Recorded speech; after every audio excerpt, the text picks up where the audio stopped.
Good morning. Can we all just have a little bit of a sigh of relief that this thing is over finally? The convictions come in. We've got the verdict. We got the sentence, 130 years in the Department of Corrections. And while I don't think ever this verdict or this conviction will ever bring peace to the family, I hope that they can take this sigh of relief with me to say that this part of the trial is over, that we got the conviction, that we got the sentence that brings justice for Abby and Libby. A few of the things I am going to say are going to echo what Sheriff Liggett said, what Superintendent Carter said, and what Mike Patty said. But I'd be remiss if I didn't thank some people along the way. Law enforcement, Carroll County Sheriff's Department, Indiana State Police, Department of Natural Resources, all the agencies that assisted in this investigation and the prosecution of the defendant, I want to thank. They were attacked by members on the internet for their integrity. They were called corrupt. They were called evil. And they were called liars. And they weathered that storm with professionalism and did what they could to be a shield for the families. Spent countless hours chasing down leaks of crime scene photos, countless hours attempting to scrub the internet of those crime scene photos, and countless hours trying to protect the family as best as they could. And so to them, ISP, Carroll County Sheriff's Department, DNR, the other agencies that assisted, thank you.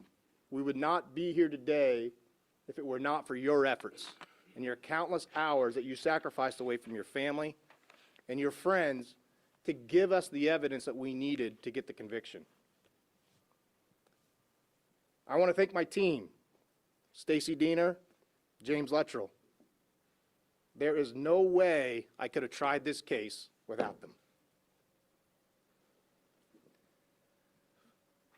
We spent countless hours working on this case, away from our families, away from our friends, and no one will understand the heart and the effort that they poured into this. So thank you. I want to thank Kathy Shank. She kept us well fed. She was the grandmother of our office, if you will. She made sure that whatever we needed, she took care of, and she never complained. And without her, we would not be here. Without her countless hours of going over filings, of scanning in documents, of looking at reports, and having the wherewithal to bring this to the attention of Sheriff Liggett, to say, hey, I haven't seen this before. Has anybody followed up with this person? Without her, we would not be here. Without her, we would not have an arrest, a conviction, and a sentence. She was the key part to this investigation, the needle in the haystack, if you will, that brought this investigation to a close to where we could make an arrest. Kathy Shank, I thank you. And finally, the family, the Williams, the Germans, the Patties. Thank all you guys. The support you gave me throughout this, those times when I said you had to abide by the gag order, that you wanted to respond to the things that were being put out there, the allegations against you, against your family members, that you respected me to the point where you were willing to agree to abide by that gag order for the betterment of the case. The fact that you supported me throughout it, and I know there may be times you doubted, but you endured. And without your help, we wouldn't have got the conviction. And without your victim impact statements and the graceful words that you gave to the court about how this has influenced your lives, we wouldn't have got the sentence that we got. 130 years, maximum sentence on each count. And so I thank you. Finally, I'd be remiss if I didn't thank Abby and Libby themselves. Libby for recording the defendant as he walked across the bridge, having the wherewithal to pull out her phone and record that individual, having the wherewithal to know that something wasn't right. Arguably the biggest piece of evidence that we had, that recording of their killer. And then to Abby for hiding the phone. Hiding the phone from the killer so that he couldn't take it with him. Hiding the phone so that law enforcement could find it and get that piece of evidence that Libby had collected. Without the efforts from those two little girls, we wouldn't be here today. So Abby and Libby, thank you. I want to say we're very happy with the jury's verdict. We're elated with the judge's ruling, or not the judge's ruling, the judge's sentence. The sentence is appropriate. As Judge Gull stated in court, the aggravators outweighed the mitigators, and the heinous nature of this crime deserve a fully executed sentence. I'll end with this. I want to thank the media for keeping this case in the forefront, for keeping the tips coming in for us to investigate. But I will leave you this word of caution. Please, as Superintendent Carter said, the crime scene photos are still out there, and more may be out there in the future. Please, if you receive those, delete those. Don't forward those on. Don't re-victimize the family and the other family members. You can write whatever story you want and report however you want. You do not need those crime scene photos to do so. All it does is re-victimize the families and hurt the reputation of Abby and Libby. So please, if you get those, do not forward those on. If you get any other crime scene photos or autopsy photos or anything, don't forward those on. As Superintendent Carter said, imagine if they were your kids, your grandkids. You can write a story without having those pieces as part of the narrative. So please, do not forward those on.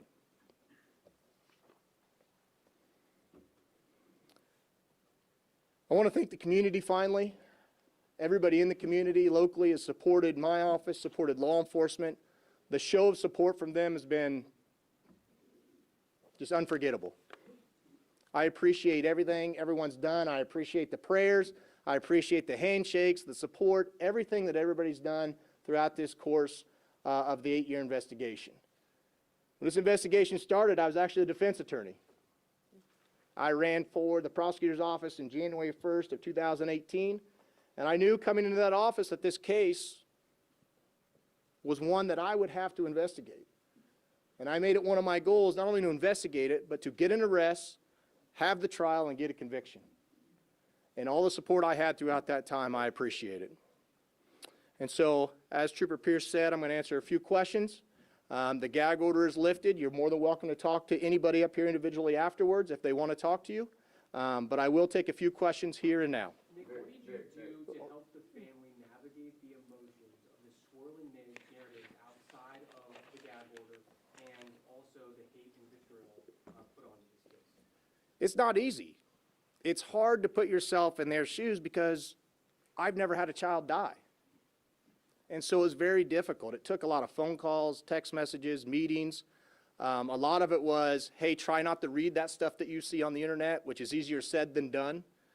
But a lot of it was just moral support and leaning on each other to say, we can't violate the gag order. Let's keep our eye on the ball. We need to get the trial, and we want to try to get the conviction, and then we can talk. And so it was just a lot of words of encouragement between each other, moral support, text message, phone calls, those kind of things. Mr. McLeland, Go ahead.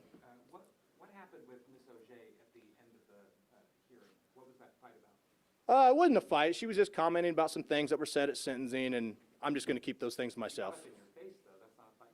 Well, I don't know if she got up in my face. I'll just keep those things to myself. She was just commenting on things that were said at the sentencing. Yes, ma'am. The defense has made it clear they plan to appeal. Your thoughts on their chances? Well, it's not up to the defense. It's up to the defendant. I'm not going to repeat his name. He's the defendant at this point. And so he has 30 days to file notice with the court that he wants to appeal. If he doesn't file that notice, then there is no appeal. And so once he files that notice, we'll deal with it accordingly. We'll work with the Attorney General's office to represent the state, and we'll give them whatever support that they need in order to draft a response to that appeal. But I guess given all the questions and you've all addressed it up here and how frustrating it was, your confidence in the security of this verdict and in this maximum sentence? I feel confident in the verdict and the sentence. But again, I'm not on the Court of Appeals, so they'll have to make that decision if it comes to them. Part of 2023 and police and other actors involved. Can you elaborate? Well, at this point, we don't believe any other actors are involved. We don't have any evidence to support that. If evidence comes out in the future to support that, we'll obviously investigate that. We're not going to say, hey, no, we got the conviction. We're not listening to what you have to say. But at this point, we have no other evidence showing that any other actors were involved. If Richard Allen himself, the defendant, wants to come forward and give us more information, we'll gladly accept that. Is that the reasoning for the amended charges? The amended charges were we added the 2 counts of intentional murder. I did that because I thought it was appropriate at the time. Thank you. Yep. Can you tell us more about the Anthony Shot? Hold on just a minute. Do you have a question? Yeah, can you tell us, or might be asking to speak on behalf of other people, how it makes you feel with the guilty verdict and the sentence? Obviously, it's the outcome you guys wanted, but how does it make the entire team feel to get to where we are today? I think, I hate to speak for everybody, but I think, I hate to be cliche and use the word justice, but justice, vindication, to show that the people standing behind me weren't liars, weren't corrupt. You know, those hate mails and hate messages continue to come in from some podcasters, some YouTubers. But I think just justification that, okay, we conducted a clean investigation, we presented the evidence as best we could, and the jury were convinced beyond a reasonable doubt that he was guilty. Nick, Yes. does this now mean that all the other men are cleared? Can you use that word? Who is all the other men? The other men that were looked at during the course of the investigation that you always said we couldn't say that they're cleared, can you now say they're cleared? I may not use that word cleared, but what I can tell you is we don't have any other evidence that ties them to the offense at this time. Are you still looking into the Anthony Shot's profile in any other secondary investigation other than? What do you mean looking into the Anthony Shots profile? Well, in 2021, you guys asked for information on the user of that profile. Mr. Klein was in custody at that time, and then it just kind of faded out. Well, it didn't fade it out. He was convicted of what, 34, 35 counts? Is there anybody else connected from that profile to this case at all? Not that we have any information of that right now. Can you speak to the timing of today's sentence? Christmas is 5 days away. This is an emotional time of year for a lot Sure. of folks when you've lost people and this kind of thing. Can you?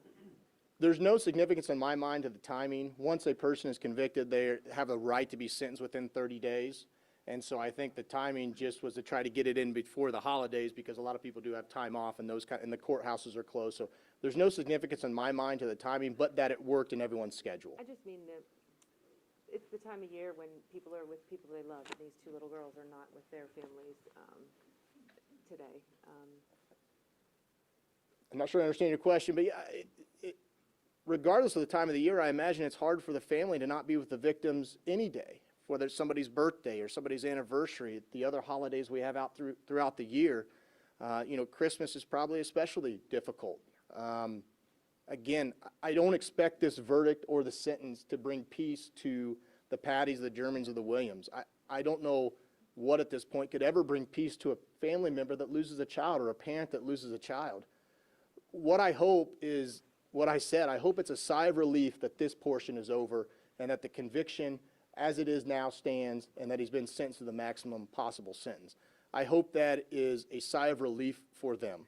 And I hope that they now, like Superintendent Carter, can continue to heal and start to put this chapter behind them. That's why the plea to the media, please do not recirculate those pictures, because all that does, as Mr. Erskine said in his victim impact statement, it's like a scab or a wound that scabs over that is constantly ripped open. It's a constant reminder that our loved ones are put in this vulnerable position. Nick, should people face criminal charges or any kind of charges if they do publish or share those pictures? My opinion is if the Indiana Code allows criminal charges to be pressed for those kind of thing, if something comes in my office, criminal charges will be pursued if the criminal code allows it. Superintendent Carter, can you speak to the number of... Well, he can ask some questions after we're done here. So Would you concede that there are some holes in this case or things that cannot be explained, that you guys were not able to explain? I'm not going to concede that, no. Go ahead. The judge spoke today to the defendant's conduct, specifically him rolling his eyes throughout Sure. the trial. Your take from your professional perspective, you tried other cases, I'm sure you watched him throughout the case. What was your reaction to how he was acting? It's hard for me to see him because the way we were seated, especially during the trial, we were kind of all crammed. We call it the well. We're kind of all crammed in there, so it's kind of hard for me to focus on him. And the way I try cases is I'm pretty focused on what I'm doing, and I try not to get sucked into the reactions of other people. I like to watch what the jury's reactions to certain things are. And so a lot of the stuff that she commented on, I didn't see from him. What I did notice from him is what I said in my sentencing recommendation, just the lack of remorse and the lack of regret, the lack of emotion, I guess, when the images of the victims are put up on the screen. You know, as a father, when I see those things, and you've probably seen me up here and other places, I get a little emotional about it, and it's hard not to. And so the lack of those things kind of struck me. I didn't see him roll in the eyes of the judge, of course, but obviously never a good thing to do. So those are my comments on that. And my follow-up, what do you think, what piece of evidence, really quick, what, Just one more, then I'll be good. Yeah, sorry. what piece of evidence, like from his demeanor to any parts of your case, what piece of evidence do you think did it for the jury and then to also elicit this maximum sentence? What do you think got us here? Oh, gosh, I don't know what did it for the jury. I think it was a culmination of everything that we had. I think once you start stacking that evidence against him, and as it stacks up, it's hard to say that the defendant isn't bridge guy. And if you can accept that he's bridge guy, you can accept that he's the killer. And that, to me, is the bottom line. And so, If you have a message for Richard Allen, you could talk to him face to face right now after all this has been said and done, what would you say to him? I think I would just echo what the superintendent said and what Sheriff Liggett said and some of the things that were said by the victims' families at court. If he truly wants to apologize to the families and admit to what he's done, now's the time to do that. So. Can you say today that Carroll County is safer than it was 8 years ago? I believe so. What steps have been taken to make it safer? Well, I think it's safer in the sense that people can have that sigh of relief to say, okay, we got the guy, we got the conviction. And so I think in that sense, it's safer. I've always thought I was born and raised here in Carroll County. I left, of course, to go to college and law school, but then I came back. And so this has always been my hometown. It's been my hometown for 3 generations or 4 generations in my family. And so I've always thought it's a safe place. And the things that Sheriff Liggett said, the thing that the victims said in the sentencing, that wasn't fluff, that we didn't lock our doors and that we knew everybody else. Those are true statements. This is a traditional, small, Midwestern town. And so I think it's always been safe. I think there can be that pressure off of people now to say, okay, I feel better, we got the guy, we got the conviction, and we know he's going to be in prison for 130 years. So.